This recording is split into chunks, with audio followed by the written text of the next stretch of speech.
Hey everyone, this is Jose Blasco. I was just having a little conversation with myself, asking you to confirm sound is good, but I was muted. So anyway, it's time to get started, everybody. Please let's have a quick sound check, very quick hello on the chat box, so I know we are ready to get started. It's actually time to begin. So please go ahead and confirm you hear me well, please. Quick message. Thank you so much for confirming this. Perfect. Perfect. By the way, I didn't connect the video stream. Let me do this as well. So that way all is good. Here we go. Hey, everybody, here from the bottom right corner of the screen, ready to get started. Today is July 14, 2021. This is options with options. We're going to be trading options, obviously.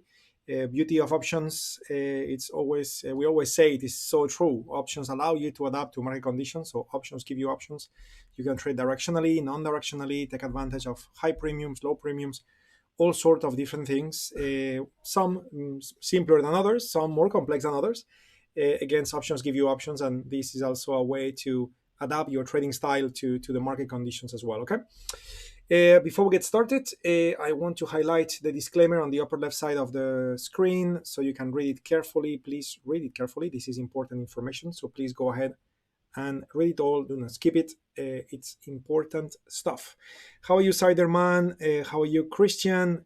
Leland, is very good to see you. Mario, how are you? Very nice, everyone. Very nice. I'm looking at the other venues where the stream is happening and everybody is ready to begin. Perfect. So agenda, we just said hello to everyone. I wanted to remind you that we are simulcasting. So we are on YouTube, we are on Facebook, we are on Twitch, we are on LinkedIn, we are in our private room on our website itself, which is tradewithufos.com/live. The nature of simulcasting implies that depending on where you are in the world, you may have more or less video lag uh, because of the nature of how video distribution networks work. Okay, so keep that in mind. Always compare your screen and my screen, and you may see my candles, maybe a bit delayed or a bit in front of yours, depending on the markets that we are charting and, again, how you connect to the sessions. Keep that in mind. Also, we are simulcasting, meaning that in our private room, we're on the sessions full duration. In the public spaces such as YouTube, Facebook, etc. Normally the sessions tend to be, let's say, half of the duration, something like that. Even though sometimes, especially with options, we may just go to the end everywhere because there is a lot to discuss. Okay, and certainly we are here to support you no matter where you connect with us from. Okay, how are you, Maka? Good to see you. Very good, everybody. Perfect. So let's get started. We're gonna look at the market. We're gonna review the trades that we have. We'll talk about trade management. This is a very big topic, especially in the prior sessions. We had a lot of things to discuss, and then from there we're gonna do a trade execution. So let me close the PowerPoint presentation so we can jump into the S&P. This is TradeStation. So we are looking at SPY. This is the ETF that tracks the S&P, and what is happening? Well, what's happening is that we have a very, very extended climate. Okay, very, very extended climate.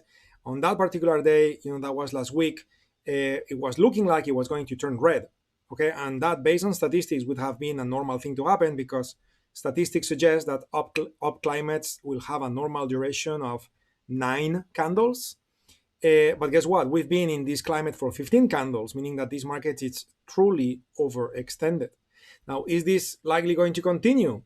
Well, it looked like yes. Why? Because we have UFOs right below price, and if it falls a bit, there is another UFO there. So if those UFOs were not there, which is exactly what happened on that day, right? So price has more room to drop, and therefore a change of climate may take place. But it was not the case. It's not the case today at all, with the UFOs being very close to price. Okay, so again, I'm not saying let's go long.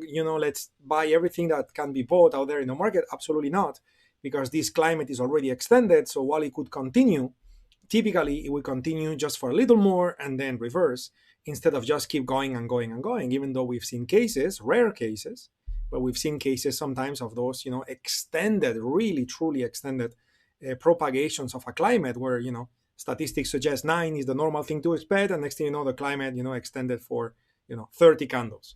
Could that happen? Yes. Is it likely? No.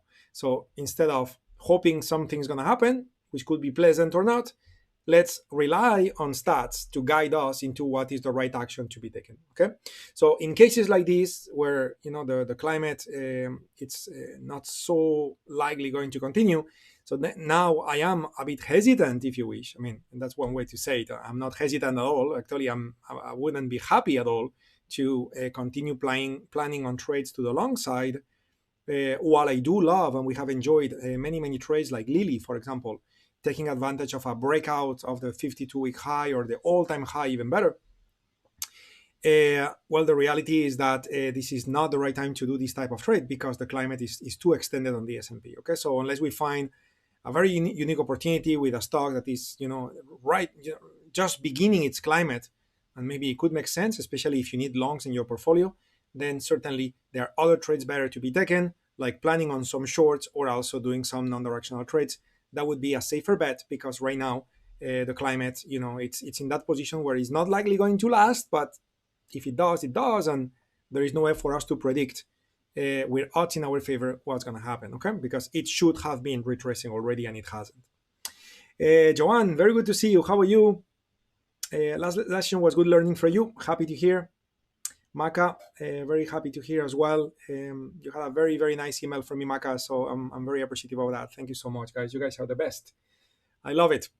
Anyway, so this is what we have when it comes to what's happening on the S&P. So again, this is just a generic commentary that we have as we start the session, so we know what to expect. At the same time, our trades need to follow our rules. Okay, we don't want to create a bias just because we expect the market to do this or do that, and then all your trades to be long or all your trades to be short, even if the climate suggests so. We always need to kind of like have trades that balance out in the portfolio, like in directionally speaking, positive delta, negative delta, non-directionally speaking, positive vega, negative vega. So that way our portfolios are well balanced, and if one trade goes against us, the other trades may help repair the problem that this causes to our portfolio. Okay. Anyway, so the VIX is pointing at 16. We had a pretty nice increase of volatility the other week. It didn't last for long, right? So then volatility just crushed. Okay. And right now volatility is trading at 16, which is not that high. But since we got red UFOs right there around the corner, and the next UFO is down all the way to 15, so the type of trades I'm going to start planning, okay, right here with a non-directional scanner, are going to be iron condors. Okay, so non-directional trades looking to create credits. So I'm looking for top options, okay, highly priced options to do these particular strategies. Okay, so I have a list of stocks here. I got 16. So hopefully we'll find good trades later in the session. Before we get there, we need to review the trades that we have. And some of the trades that we need to review will take very little time. Some of the trades will take just a bit more. Okay, and so we'll start with MPC. I'm going to load Option Station Pro as well. Here we go.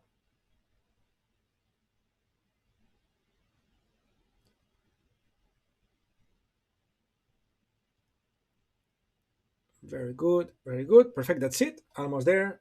We're good. Perfect. Okay, so it's taking a little bit of time to load, but finally we're there. Okay, so we are talking about MPC. So I'm just gonna load it here so we can see what we have. Also, I will bring Thinkorswim to the screen, and you can see MPC here. Okay, so when we look at MPC, what type of trade is this one, right? Well, when you look at the expiration dates, they're all the same. You got two calls, you got two puts, so it's pretty clear. That's an iron condor, isn't it? So this is a trade that expires on the 30th of July. Okay, so we still got 2 weeks to go. And what we want to assess is what's likely going to happen to this trade. Okay, what's likely? This is not right. This didn't load properly. MPC. Let me do that again. Okay, hopefully it will load now because it's showing PayPal below. Okay, now it's loading. So now with MPC, you can see that right now the theoretical P&L is basically breaking even. We have statistics suggesting that stock will be trading between 60 and 52. So let's take a look at the chart and see if that is putting us at risk or not. Okay, so 50 50 is right there. Sorry, 52. I got confused. 52 something, okay, right there, and 60, which is somewhere here, 60 something. Okay, so in other words, we were expecting when we entered the trade in this particular day, so we were expecting that stock to remain in the purple area. Obviously, the stock has been dropping, is very close to the bottom part of the purple area.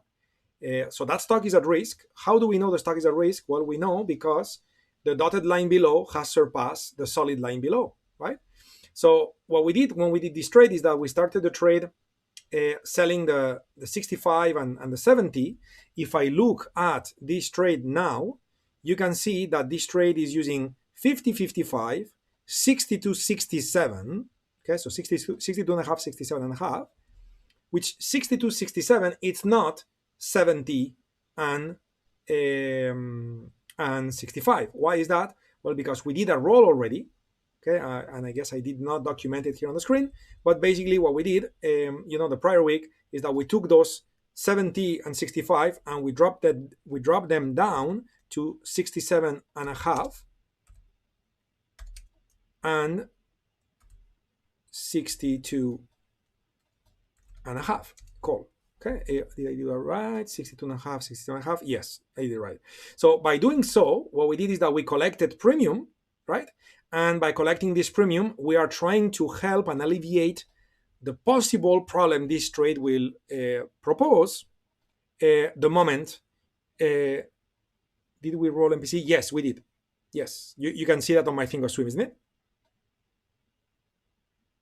Yeah. So anyway, so we did have a roll. Okay, we got rid of these two on the top, and we rolled them to be these ones. Okay. And then on top of that, we are also owning the 55 and the 50 put, which those are about to create trouble because as that market keeps going lower and statistically it could reach all the way to 52, 51 something. So, if it surpasses the solid line, now, there is, this is the recipe for problems, okay? So in order to alleviate this problem, we have been rolling down. And the last time we did it, we were leaning against this solid line at 62.65. That's how we ended up doing 62.5 and 67.5. But now, because the dotted line is 60, so we can go ahead and do it again and roll to the 61 strike, okay? To collect a bit more premium because we are still in danger on the bottom part, okay? And since the upper dotted line is allowing us now to use that UFO, so today is another good day to roll that 67.5, 62.5 to lower strikes depending on the strikes available. So let's take a look. So the strikes available we need to check are for July 30 expiration. July 30 expiration is here, and we want to use strikes below 62.5, which is what we have. Ideally, we could use 61.5 or something like that, okay? So we can do 61.5 or something like that. And therefore, I would like to see how much more we are collect if we do this. And by the way, before I do the roll, okay, I want you to notice that on TOS, it shows minus 36.5. So it's like the trade is losing minus 36.5, where if you look at the simulation, right, it says the trade is basically flat, minus 2.5. Why? Well, because while the trade is indeed in trouble, because we had done a first roll last week and we collected some additional premium, that additional premium is basically alleviating the problem that we have. So in other words, the net PNL of the trade is not minus 34, it's minus 2. Okay. So we are massaging the trade, trying to help the problem. We are in damage control mode. There is no magic formula to turn a losing trade into a winner. We'll see that later with PayPal that ended up closed as a loser. Okay. But definitely by doing those actions, you have seen that many of our trades did work well, since when we started the sessions with a new format in March, isn't it? So again, these techniques are pretty powerful. So we're going to take the 62 and 67.5 calls. I'm going to create a rolling order. And what I want to do is I don't want to roll it into the next month. I want to roll it into the same month. Okay, so it's all July 30. Okay, but that 62.5, 67.5 strike, I want to change that with ideally 61 and a half. Okay, 61 and a half, which is the nearest to my solid line here. Okay, so instead of 62 and a half, I'm going to do 61 and a half. And instead of 67 and a half, I want $5 of difference just to maintain it the same. So I'm going to go for 66.5. Okay. Now, if I do this, notice that, did I do this right? Yes. Well, if I do this right,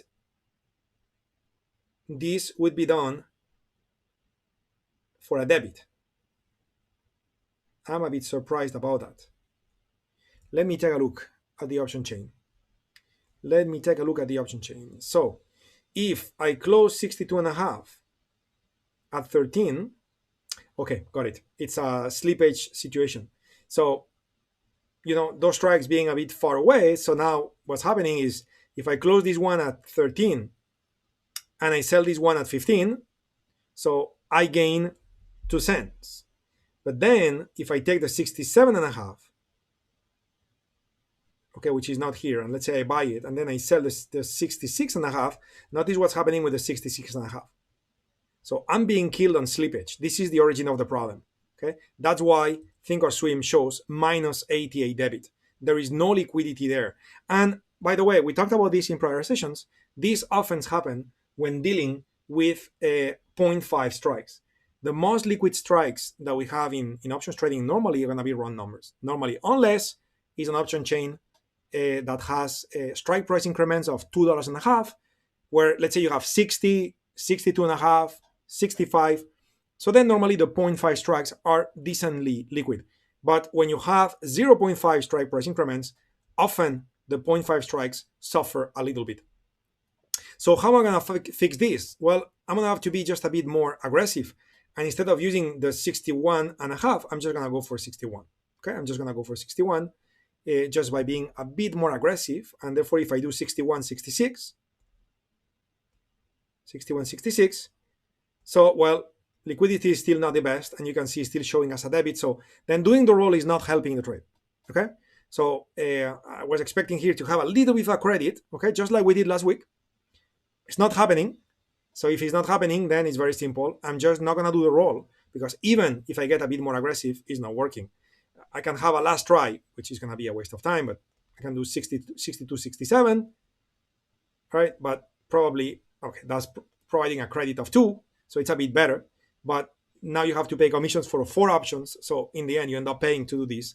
So it's not providing an advantage. So what are we going to do? Nothing. We're not going to do anything. Okay. Why we're going to do anything? Well, because doing it provides a disadvantage. It doesn't provide an advantage. It provides a disadvantage. So we're not going to do anything. It's that simple. Okay. What are we going to do though? Because, doing nothing and doing nothing at all, it's not the best recipe. Because if you do nothing at all and that stock keeps falling, so then you will end up losing 408. Okay, which is okay. It's a risk what we were happy to take when the trade started. So it's not the end of the world. It's part of trading. And worst case, we'll lose 408. But remember, we have trade management rules. And one of the rules that we have is, okay, ideally we do the rolls, okay?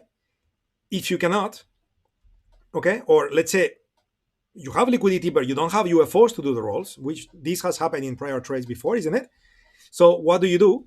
Well, then when price keeps falling and hits the solid line, this is now the triggering condition to go ahead and convert your iron condor into an iron butterfly by selling the 55 call, okay, and buying the 60. And this, because it's so much closer to current price, especially when you hit the solid line where the 55 strike is at the money, so this is going to provide a decent level of premium that will truly help the trade to do better. So take a look. If I do sell 55 by 60, okay, if I do that, so now the credit collected is going to be $174. I mean, when the market falls, it's going to be less because the call lose value. But if you were to do it now, is $175. So what this is going to do basically, it's going to reduce your $408 of risk that's going to be reduced by 175. So basically, you're going to end up with a loss of 200 something dollars if wrong, while you're giving the trade another chance to maybe give you a profit. Okay, so converting the arrow condor into an arrow butterfly is a classic technique that we use when possible, when needed. While we prefer to keep rolling into it, but today is not possible because there is no liquidity to get decent premium. Maka, it shows that for you is a credit of 8, which is better than me, but still 8, and now you have to pay commissions for 4 contracts. It's not really putting you at an advantage. Is that making sense? So I would say we do nothing, and the only thing we're going to do is that we're going to place this order.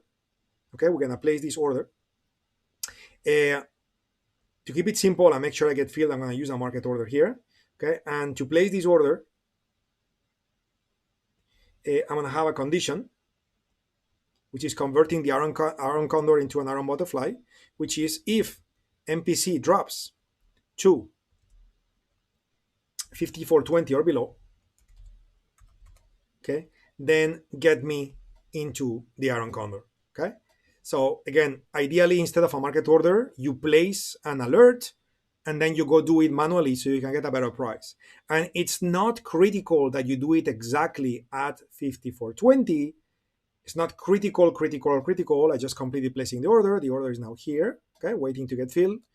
So it's not critical that you do it exactly at that price. Okay, so I will recommend an alert is better, so then you can negotiate your spread and things like that. Okay, cool. Okay, so that's all I have for MPC. We will likely continue discussing this one tomorrow. What about MDT, Medtronic? And by the way, you guys, feel free to ask any question that you may have, no matter if you are in the private room or in the public streams, and I'll be taking a look at that. If I went a bit too fast, happy to repeat, let me know. Adi Jones, I was nice to see you. Why don't you trade with lower time frames anymore? Well, I do, but today is an option session, Adi, and therefore I am doing these swing trades using options. Okay, but definitely, if you join us in the future sessions or other types of sessions that we run, certainly we will be doing that. Okay, just not today, because today it's about options trading. Good question, my friend. Thank you for that. So anyway, so MDT, what's happening with MDT? Well, MDT is another Aron condor that we put in place. This one I did not get filled on, but we talked about it and we said, especially for practice purposes, it was a great one because it was such a small risk. And basically, we entered the trade on this day. The bet, thanks to our calculations and the UFOs, were that price would stay in the purple area. This trade expires on Friday, so we are 2 days and a half away from that. And indeed, it looks extremely likely that we will end up, in the right place with this trade, because probability suggests 129 to 125.5, kind of. So 129 is more or less here.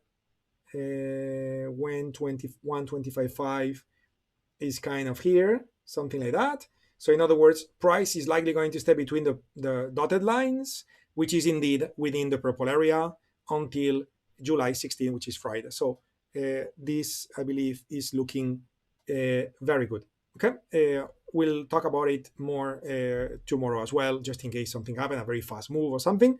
But so far, is looking very nice. AMD, I'm going to skip PayPal for a minute because PayPal is going to be a long conversation. So AMD, it's a trade that we closed. Okay, so actually we didn't. Yes, we didn't. Yeah, now I remember I said, okay, I will leave the shares on purpose so I can talk about that. So many trades that sometimes I get confused. Sorry for that. So AMD is still here. Okay, it's a trade. I remember I gave you an option that was to close it. Okay, which I didn't. And basically, I wanted to show it to you because. So if you look at AMD on the simulation tool, okay, still loading. Okay, so we're gonna wait for a second here until it loads. So basically, we talked about this fear that many traders have, and I get it, I understand. It's almost in every single book where it's like, okay, I've got to sign an option. What's gonna happen to me now? Is the end of the world? And it depends, right? And for example, it depends on what else you have, right? So in this case, we were assigned the short call, so we are short 100 shares of that stock. The problem of that is the impact on buying power. That, as you can see, this is consuming $13,000 in the account. So you need to have that money, right? But because you have an 85 call against your shares, the more the stock rallies will be neutralized by the call. Okay? You rolled it last week to 85.5. Well done. Well done. That was very well done, Maka. So so that's what it is, right? So then it's not an issue, okay? And while we have the long call and the long put, and we are short shares because we were assigned, really, if the simulation is loading, let me see. Okay, it didn't load, it timed out. So let me try again AMD. I need to get that simulation in. Okay, now it did. So what happens now? If I make this to be 0, right? So, okay, I got so many things here. Okay, so yeah, so basically this is what it is, okay? So the last trade that we have here in the bottom, okay, which is you are long the 70 put and long the 85 call, okay? And together with that, you are short 100 shares, okay? So this is where I got my 2 ticks, okay, which is what I have in the account. Those two things together are showing a P&L of $11 of profit, okay? So this trade was a profit that was locked in as $11, and no matter how much higher it rallies, even though I am short 100 shares, I cannot not make $11. Those are mine because the 85 call neutralizes that, okay? Now I gave you a collection of options on how to deal with this trade last week. One option, if I remember well, was to close it. Another option was to do what Maka did, which is to sell the 85.5 call to gain a little bit greater buffer and not to be assigned, to avoid the assignment, and and play a bit longer with the trade in a different way. But anyway, I'm just gonna go ahead and close it now, and this trade will be over for me, and that's it. Okay, but I wanted you to see. And that's why I left it in the account here on purpose like that. I did the complete opposite with PayPal, as you will see in a minute. Okay, so I can show you another scenario, and you see what happens. So anyway, let's go ahead and close this with AMD. As I close the strangle, I'm just gonna go market just to close it quickly. Okay, never do these, guys. Okay, negotiate your exits. Okay, here we go. Sorry, guys, I need a sip of water.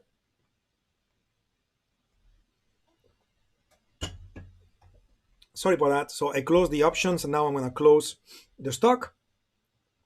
Closing the stock on market, that's not a bad idea because most stocks are liquid enough to do that, and no problem. So that's it. And I'm out of this trade. Everything when it comes to AMD is gone. The trade is completed, is finished, and that's it. Okay, and that's it. So we added a little bit more money to the money that we have made so far, since we started, with the new sessions with options. So now, PayPal. Let me see the comments on the chat box, just in case. How are you, Ahmed? Good to see you. Christian, you closed the trade last week. Yes, very good. Maka, should you close it too? Yes, I think so. Well, actually, the price of AMD, if you are short the 85.5, I would just leave it alone. Okay, monitor it, but as long as the price of AMD is above 85.5, so what you own in your account is you own a put below, which will expire worthless, and then what you own is you also own the 85 call, and you also own the 85.5 call short. Okay, so if the price of that stock ends up above 85.5 on the expiration date, which is 2.5 days from now, so what's going to happen is that you will be auto exercise and assign on both the 85 and the 85.5, and therefore at no cost, for no commissions, you're going to lock in $50, which is the difference between those two strikes. So instead of closing now and you have to pay commissions and you will leave on the table a little bit of time value, so as long as the stock stays above 85.5, the whole thing will expire and it will add $50 in your account. So I would say leave it alone, just monitor it, and only if price is between 85 and 85.5 on Friday, then close it manually, because if price is in between, what's going to happen is that you will be auto exercise on the 85, but you won't be assigned on the 85.5, meaning that you will find yourself long shares, after the market closes. Okay, you will be auto exercise the 85 call. Okay, so if you are in between, now if you are above 85.5, you will be auto exercise and assign. So you are out at no commissions and lock in $50. Okay, cool. Siderman, target to buy back short stock at 67.5, at 87.5. Oh, okay, so very good. Okay, that's good too, Siderman. In my case, I just close it and that's it, because I just kept it in the account to show you, what happens when you get assigned and you got to have a call. So I kept it like that just to show you. In your case, you are now tracking and kind of trailing stop on the stock as it's moving down towards 85.5, 87.5. And if it reaches 87.5, you will close the stock for less loss, while your call will still pay, pretty greatly. So great, you are enjoying the positive gamma effect of your long call while you're short stock, which provides 100 negative delta no matter what. Good idea. But then you have to track it manually intraday. Is that making sense? So great idea. Anyway, good one, everyone. Let's continue. What else we have? PayPal. Okay, so two more to go, guys. Okay, I believe today, even though I'm going to take a little bit of time with PayPal, because this was a trade where we had to do so many things. Okay, so many things. And in the end, this trade will end up as a loss, as we said last week.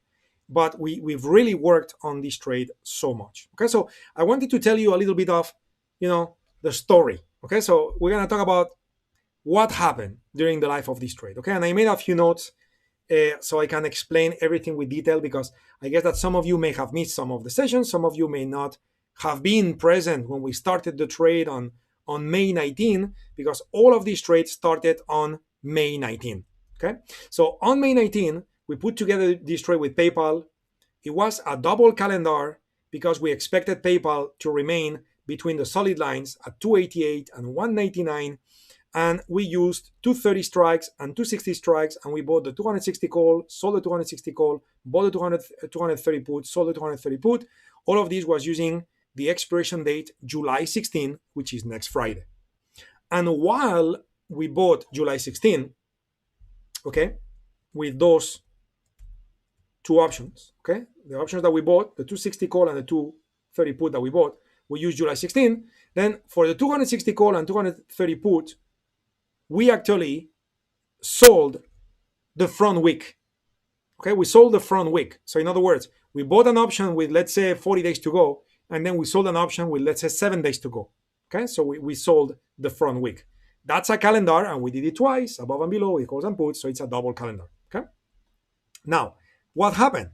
Well, when we did the trade on May 19, okay, we collected 11.55. Actually, we didn't collect. We paid 11.55. That was a debit, okay, to get into the trade. So in other words, if you pay 11.55, what's your risk? What's the most you can lose? Well, it's 11.55, right? So the trade started with a risk of $1,155. That's how the trade started. That was step one. What happened? Well, what happened is that the next week, we look at the trade, we had distorted Greeks on the option chain, on the 260 call and the 260 put, and therefore we roll them to the next week. Okay, so we closed them and we sold the same option on the next week, and that helped us, okay, that was the week after, helped us to collect a credit of 2.29 on the calls, okay, and another credit of 0.14 on the puts. Okay, so in other words, we basically added $2 something of credit to the initial debit of 11.55, and therefore we dropped the risk of the trade from 1,155 to, let's say, $900, something like that. So the risk of the trade was reduced because we lowered the cost basis by rolling those calls and puts to the next expiration date, the next weekly expiration date. And what happened the week after? We did it again. Okay, the week after, we did it again. Of course, prices change, volatilities change. So the prices we got were not the same. So the week after we got 190 for the calls, okay, and then we got 0.17 for the puts. That's what we got the week after. And then what? Well, we did it again the week after, okay. Again, we just lowered the cost of the trade for another $200. So now the maximum risk we had was, let's say $700, okay, where we started with 1,000 over. Now the most we could lose was, let's say, 700. And what about the week after? So we did it again, and this time we got 195 for the calls and 0.16 for the puts, okay. And then what? And then the stock rallied like it's crazy, okay. That was the time. This was the time when the stock clearly surpassed 260, right? The stock was going like crazy, rocketing up. So what happened at that time? Well, what happened at that time is that we were not finding a good way to roll the calls. Like normally you would have done this. You would have rolled the calls again for, whatever price. Okay, for whatever price. But at that time, we didn't find a good price at which to roll the calls because the extrinsic value present was terrible because the stock went very deep in the money very quickly. Okay, so what did we do? Well, we talked about, okay, let's leave it alone. Okay, let's leave it alone and let's go through assignment. And on Monday, go ahead and close the stock and then sell a call. Okay, why? Well, so that way we can maximize the absorption of extrinsic value time and time value, if you wish, and not to pay commissions and try to get a better price. And so that week, okay, we decided, okay, to go through assignment. Okay, assignment, which in this case got us short 100 shares. Okay, because it was assignment on a call. And for the puts, okay, we indeed wanted to sell new puts and roll them, but there was no credit. Okay, there was no credit enough, so no credit available on the put side because the stock went so high that when the stock was trading, here, let's say 280, so then the 230 put with 1 week to expiration date had no no value, that was interesting for us to sell. So basically we went into the assignment into the weekend, and therefore we got the stock put to us at so we found ourselves short 100 shares of stock at 260, okay, and we closed it on Monday when the market reopened. We closed it at 296.20. Okay, I'm just reporting the values I got. Depending on the time of the day, of course, you guys may have slightly different values, but that was what I did. So in other words, when you do that, okay, so we collected a loss, okay, a temporary loss of 36.20. So that is $3,620 of loss in the account, which, some people will be like, oh my God, this is a disaster, but it's not at all, because immediately we turn around to sell the 260 call, okay, and we collected a credit, okay, of 36.25. Okay, so that's the credit we collected, okay, on the call side.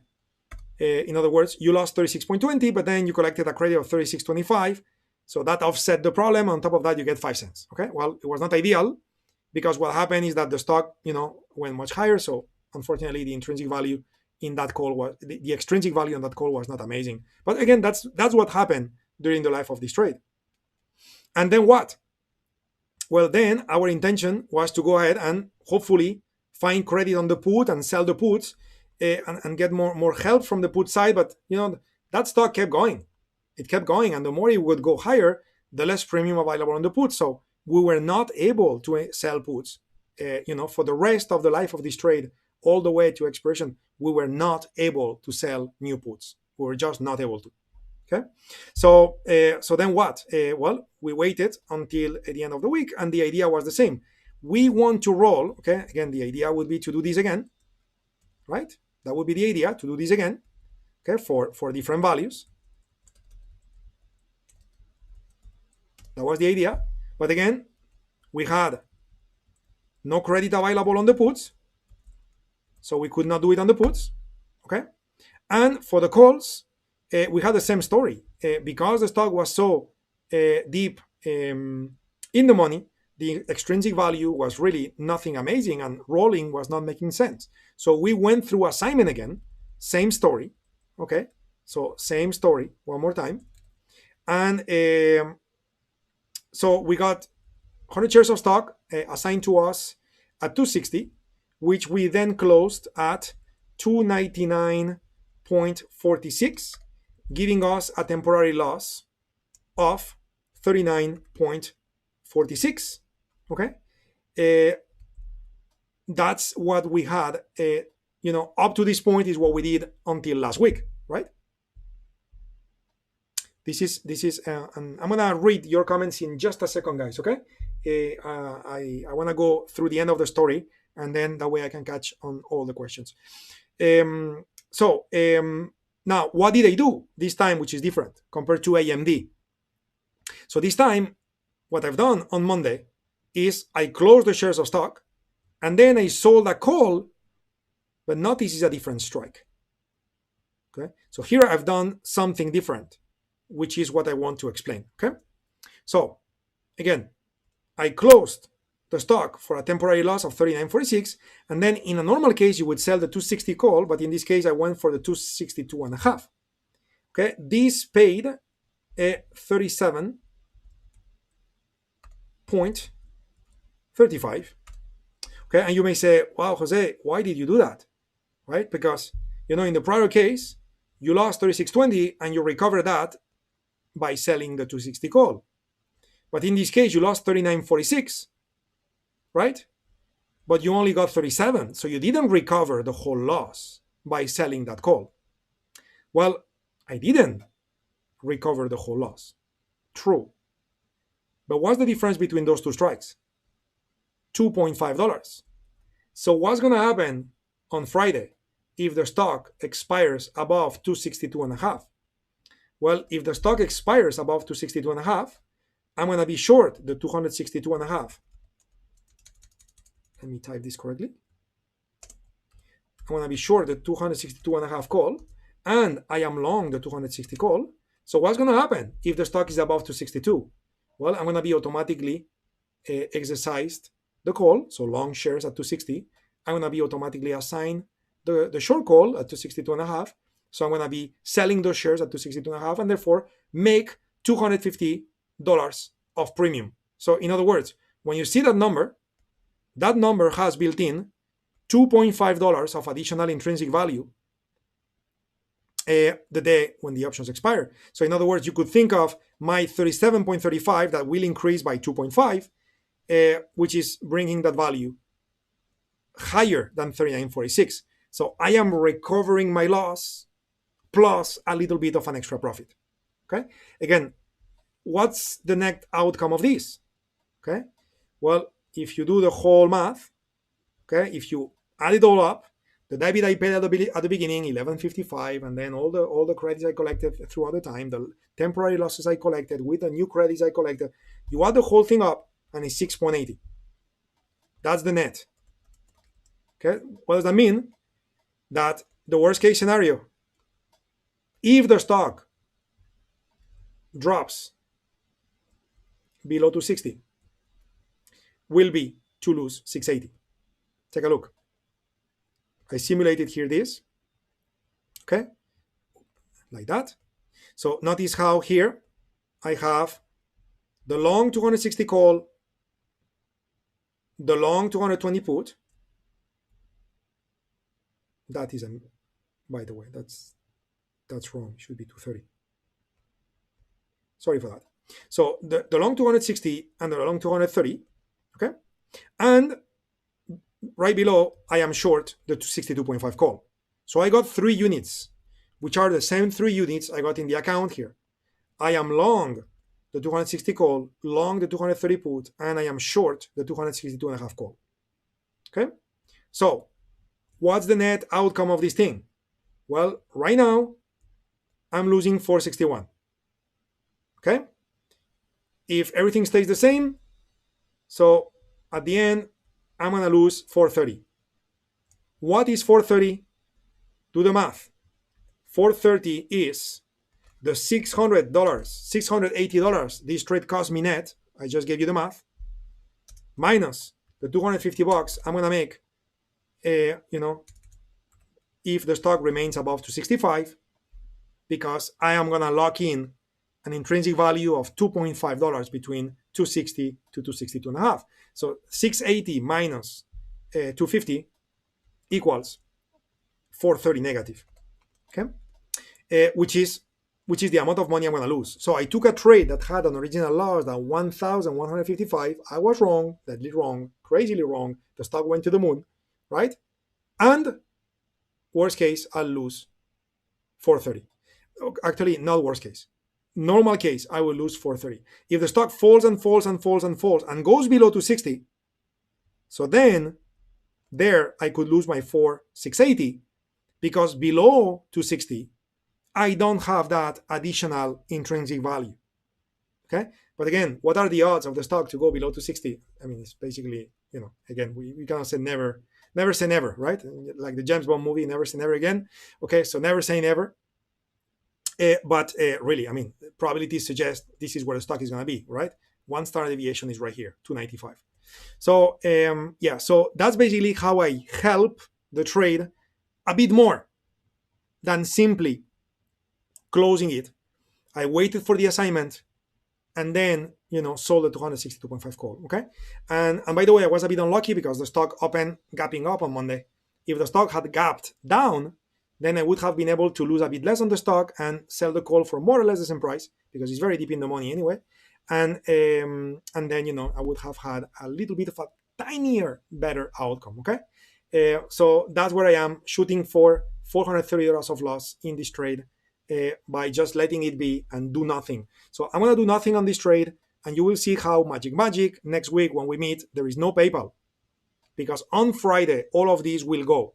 The put will expire worthless, and the two calls will auto-exercise and assign, and therefore I'm going to be out, okay? Cool. So now I'm looking at your questions, my friends. Hopefully, this was more clarifying than confusing, even though it's a long story. You can always watch the recording again, and hopefully all of this helps. Let me take a look. What is the best way for us to log these trades? Well, a spreadsheet. A spreadsheet. To log it, like kind of like to track your results, a spreadsheet. But to be honest, to learn from it, you may laugh about what I'm about to show you guys, because I am a techie guy and I love technology, and you guys know, and I really love it. And believe me, I'm very advanced for certain things, and I don't mean to sound like arrogant or anything like that, but it's true. I know my stuff when it comes to technology. Having said that, as a trader, as a student of trader, years ago, the best way for me to learn, I still do it like that these days, was a piece of paper and a pencil. And I like to plot my trades horizontally instead of vertically, which is what you would do in a spreadsheet. So for example, the PayPal trade I was showing you guys, it's a piece of paper like that, okay? And again, this is funny to show, but that's how I do it. And I'll tell you why I do it like this. And it has an impact for me.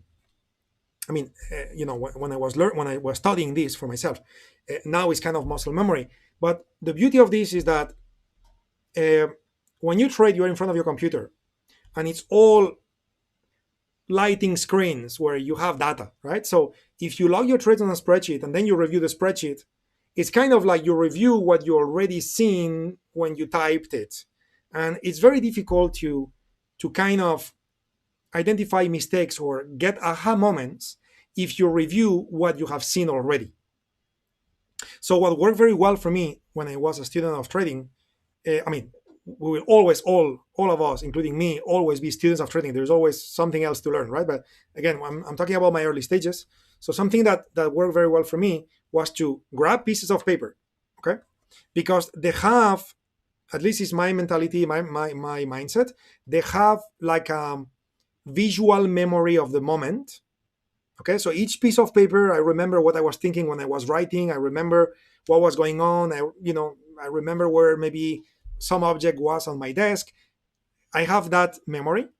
But then I would take that paper and then we go outdoors somewhere nice, a park, a bench, outdoors, next to the pool, whatever, and I will go somewhere where now I can look at this data in a totally different environment with something that is not a lighting screen, it's a piece of paper. So it looks different, it's a different environment. And that will help me very much to rethink about the same thing I know, but from a different angle, from a different kind of like viewpoint. And that would really help me to understand mistakes I may have made, get aha moments, realize, oh my God, if you do this, that can work for you and stuff like that. And that was very helpful for me. So how to log your trades for learning purposes, piece of paper. I'm sorry to not to be a bit more techy there, but that's what worked the best for me. How to log it for record purposes, spreadsheet. Okay, that's what I like the best. Anyway, hopefully this helps. Siderman, I'm taking pictures to make sure I have info. I think it depends on your spreadsheets. Yes, picture, definitely. I have a column for overall process and count, and it's separate because of my spreadsheet. Nice. And then you have the recording. Yeah. I am better at pictures than I am at watching past recordings. Yeah, I get that. I keep a log for every session that I write manually during the session. Yeah, even better. That is understatement. Thank you.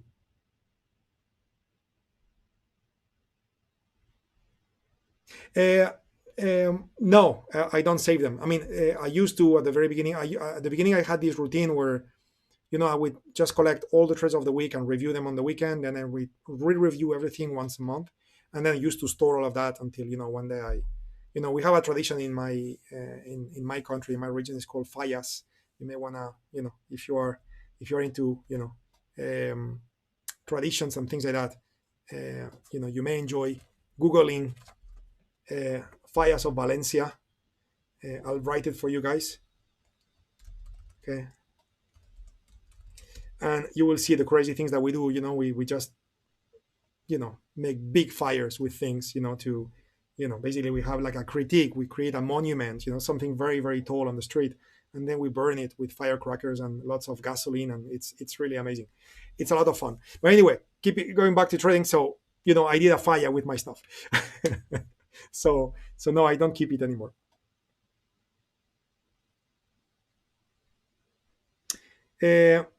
You still have shares. Should I close them now and sell a call? Yes, you could do the same thing I did, even though I did it on Monday. And now the problem, maybe if you look at the 262.5 call, is that the extrinsic value, you still got 34 cents there. So makes sense. So you can go ahead and close the shares, sell the 262.5 call, and you'll collect, now it's 20 something. So depending on how good as a price you get for that option, you'll get something. Okay, you'll get something. Burning Man. Very good. Anyway, good. Last one, super quick. Lily. So Lily, looking very good. Of course, our desire is to be above 240. So we got 2 days to go to be above 240. Good news and bad news. So good news. The climate is confirmed, but the climate is overextended. 13 out of 8. Good news. A green UFO just showed up. Okay, so this may help for these to pop a little bit and hopefully on Friday expire above 240. And if that's the case, we are going to make 1,200 over, right? So let me load.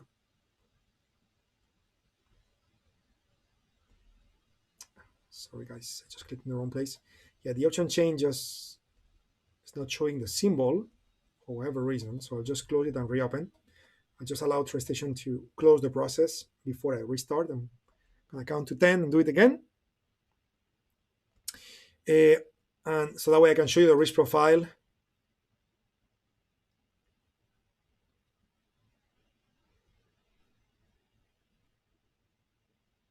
Well, the green UFO just went away as we speak. So the unfilled orders were filled. So that stock should move. And if it doesn't move, then it's a bad news.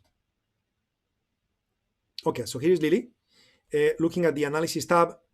So here's what we have. This is the net result of everything that we did in this trade. And the net result is, we are right here. If we are above 240. Oh, sorry. This is when I commented on using the 232.5. Okay, so did I do that? I forgot if I did that. No, I didn't. So I got 230 and 240. Okay. So now if you do this, and you are above 240, so you're gonna make 1,220 something. If you are below 230, so you may make, I don't know, 1,000, something like that. Or, worst case, it goes below 235, and then you're gonna basically going to make 200 plus. Okay, so that's the trade. So now the question is, we are only 2 days and a half to expiration. So, again, the whole concept of the trade was, leave it alone, leave it alone. I remember last week we talked about historic volatility. Sorry, implied volatility still suggests the stock may reach 240 and above. So leave it alone, right? But at the same time, we are getting very, very close to this time where now, if basically we are in the gray line that was, let me draw it. The gray line last week was a bit more kind of flatter like this, but because we are closer to the expiration, the gray line now is closer to the blue line, and in a few hours and tomorrow it's going to be even steeper. It's going to be like that. So what happens is that if the stock now goes down, the speed at which you're going to miss out on profits is faster, because the angle is now getting steeper and steeper because we are only 2.5 days to expiration.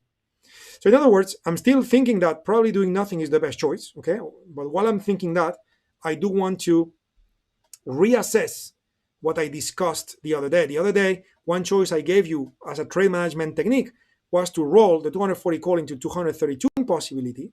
That would have created 385, and then the outcome of the trade was going to, no matter what, make 600, or worst case, make 857. So if you are in that scenario, and you think between 857 and 600 is very little difference. So indeed, I would do nothing at all, knowing that you have almost $600, actually a bit more than $600 guaranteed, no matter what. So if you did the tweak last week, great. Now, what if you didn't do it and you followed kind of like my rationale and did nothing about it? So is it worth it to do something today, or we're still gonna wait and do nothing? Well, let's explore. Okay, let's explore. So if stats are right and that stock has possibility to reach 229, so 229 is there, and that basically would put you in the $223 profit position. In other words, you are still in a position where you may make 1,200, or you may actually miss out on a full $1,000 and end up with $200, even though we are only 2 days and a half to go. So with that very steep type of curve, and the fact that the -1 standard deviation is still showing that this is a possibility to miss out on additional profits on top of your 200 plus, I am indeed looking for to maybe rolling this into some other tweak that will improve a bit of performance and guarantee and lock in more. So let's take a look what's possible. And basically what's possible when you look at the strikes available, which is between 230 and 240, right? Because this trade is a trade where we bought the 230 and we sold the 240, right? So the strikes in between is what's available for us to do something if we're going to tweak it. So in other words, we got 232 and a half, 235, and 237 and a half. That's what you got, okay? So I will be keen to explore what happened if I roll the 240 down to the 237 and a half, or if I roll it to the 235, or if I roll it to the 232 today. What would be the net outcome of doing that? And to simulate that, I'm just going to analyze and sell a vertical spread. I'm going to do it 3 times. So I got my 3 cases. And then I'm just going to adjust it. I know when I do this, it's kind of like maybe driving you crazy because it's so many options trades there on the analysis window. But then, in the end, when I adjust it and I just put everything in its right place, so hopefully it helps to understand better what we've got. Okay, so what we've got is, first, This was the original trade, okay, that was then modified by closing the puts and was then modified by selling a call. So this is the net result of all of this is buy the 230 call and sell the 240 call. That's what we currently have in the account if you are like me and you have what I have on TOS, which is buy the 230 call, sell the 230 call, 240 call. Okay, that's what I currently have. It's currently paying 745. Okay. Okay. Now, what else? Okay, what else? The next one is what we did last week. Okay, so if you do what we did last week, which is to roll the 240 to become 232.5, so then you end up with that position where if you're right, you make 860. If you're wrong, you make 610. So then if you are in the position already, do nothing. Done. So the three cases below are the ones I'm going to work on with now, which is what if I buy the 240 and sell the 237? So in other words, I take my 240 call, right? And I roll it down. So case one, roll it down to 237.5 call. Okay. Second case, what if I roll it down to 235? And third case, what if I roll it down to 232.5, which is what we did last week? But if I do it now, the stock went higher and there is more decay on the 240. So what happens? Okay, those are the three cases I'm going to explore and then conclude what to do, if any. Thank you so much, Christian. So I got here my 240 to 37. So I'm just going to minimize this. Next case is 240, 235. And remember, little trick, because there is a bug on TradeStation. So if I don't do this plus, minus, it doesn't update here, but now it updated. So 240, 237, 240, 235. Okay, and now I'm going to look at the last case, which is 232.5. And again, plus, minus. So that way, TradeStation updates. And now I got my 240, 232.5. Okay, so I got my three cases. So let's begin. What if I do the same thing that we did last week and I roll it down to the 232.5? Well, if I do that, I will end up with $860, okay, or 610, which is very similar to the outcome of last week, which was 610.5 and 860.5. So it's just 30 cents extra. Okay, it's about the same. So rolling to 240 to 32.5, it's about the same as if you did it last week. Now, what if you do 235? Well, if you do 235, so the best case is to make 900, and the worst case is to make 400. Okay? And what if you roll to the 237.5? So now the best case is to make 1,000 plus, and the worst case is to make, let's call it 300. Okay, so the 237.5 has very little change, if you wish. The one that has the greatest impact, if you wish, is the 232.5, and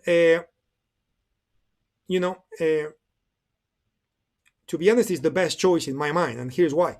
So given the fact that 229 is one standard deviation, which, by the way, one standard deviation is also that line. Okay, it's the same. So notice that, from current price, which is here, the stock may go down, and typically, based on stats, it would not go below that level. Okay, well, if you do the 232.5, you are basically guaranteeing at least $700. Okay, even though the minimum is 600, you are kind of guaranteeing $700. Okay, and probably you'll end up with 850. Okay, that's what this trade would do. If you do nothing, right? So, and the stock drops to where statistics suggest you're gonna make 300, which it's kind of like the same as doing the 237, which is also kind of like 290, 292. Here it becomes 415. It's just $100 more. So it's very little the difference, right? So again, to me, you got two ways to approach this. It's either uh, you are sensitive to leaving money on the table and you don't want this to happen. You are seeing those 1,000 plus dollars or the current 825 net P&L of this trade. You see that and you're like, oh my God, I'm going to miss on a lot of this. And you're like, I want to protect that. So what's the best choice to do that? Then the 232.5 is the best choice to protect the most. Or you are giving this trade the opportunity to do whatever it's going to do and you end up making 200 plus or making 1,200 plus. I still feel that this is the best choice, to either put yourself in one of those positions depending on your trading style. But I think that the other choices with the 235 and the 237, it's too much of a compromise. Which in my mind, when something is too much of a compromise in trading, maybe in life too, it's kind of like you want to avoid taking a decision. You know what I mean? In other words, you don't have a rule for it because it's too much of a compromise. So to me, you have to define yourself. It's either you are willing to take risk and you are okay with the consequences of risk, which is either you lose or you make more. In this case, you make 200, meaning you missed on 1,000. That's what I meant by you lost. Or you define yourself as a very conservative trader and therefore you lock in profits because that's your personality. But doing something in between is like, oh, wow, I don't know what to do. So I'll pick the 235 is in the middle. That's it. And you don't really have a clear advantage. So that would be my suggestion on how you want to face that. Okay. So I'm going to go ahead with rolling it to 232.5. Okay. And the reason why I'm going to go this route, last week I said, leave it alone.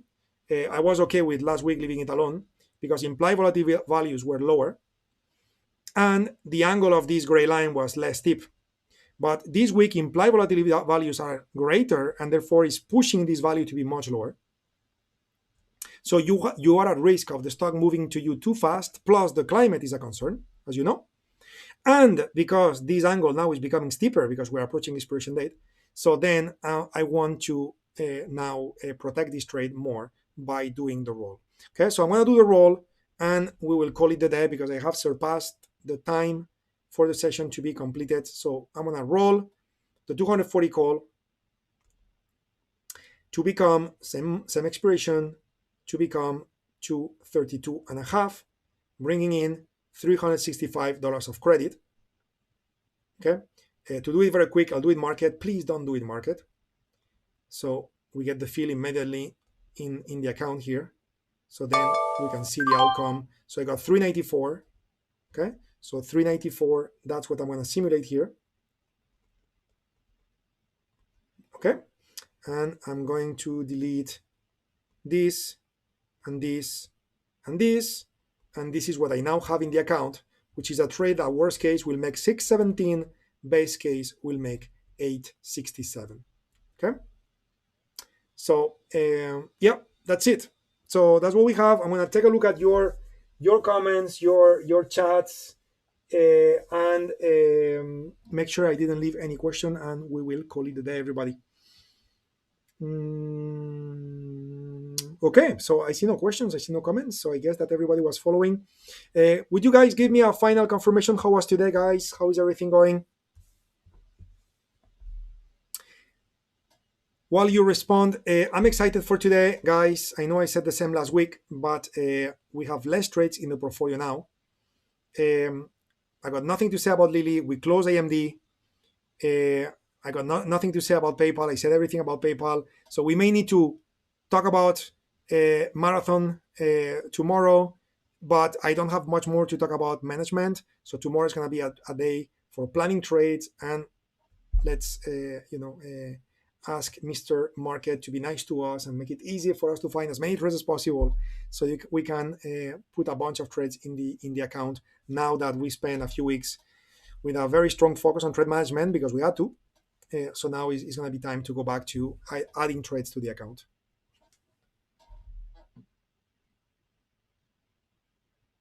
Very good, everybody. Cool. My friends, my pleasure. See you tomorrow. Keep up the good work. Same place, same time. Bye bye, everyone. Take care. Ciao.